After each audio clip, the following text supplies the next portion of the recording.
அந்த அம்மா கனவு கண்டது என்னமோ தெரியல. அதிமுக கட்சியுடைய அலுவலகம் டெல்லியில் இருக்கிற மரியாதைக்குரிய உள்துறை அமைச்சர் வீட்டில் இருக்குதான். திருமதி கனிமொழி அவர்களே, அதிமுக அலுவலகம் சென்னையில் தான் இருக்குது. வந்து வேணாலும் வந்து பாருங்க. உங்க கட்சி அலுவலகத்தை டெல்லிக்கு மாத்திட்டீங்களே, கவலையோடு சொல்கிறோம். அதுக்கு அவர் இன்னைக்கு பதில் சொல்லிருக்காரு. எனக்கு அங்கதான் இருக்கு, நீங்க வந்து பாருங்கன்னு. எனக்கு கட்டடம் அங்கதான் இருக்கு, தெளிவா தெரியும்.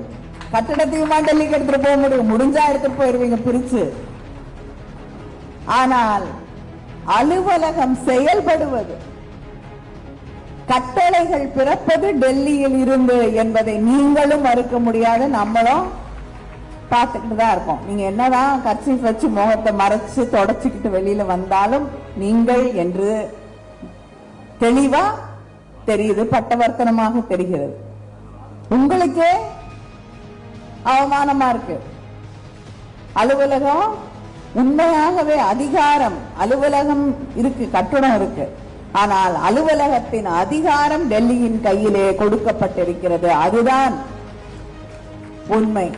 எதிர்கட்சியில இருக்கக்கூடிய திடீர்னு இப்ப இனிமேல எந்த காலகட்டத்திலயும் நாங்க பாஜகவோடு ஒட்டு இல்லை, உறவு இல்லை, எதுவும் இல்லை அப்படின்னு சொல்லிட்டு தேர்தல் வந்தோன்னா மறுபடியும் ஸ்டிக்கர் ஓட்டிச்சு இல்லையா?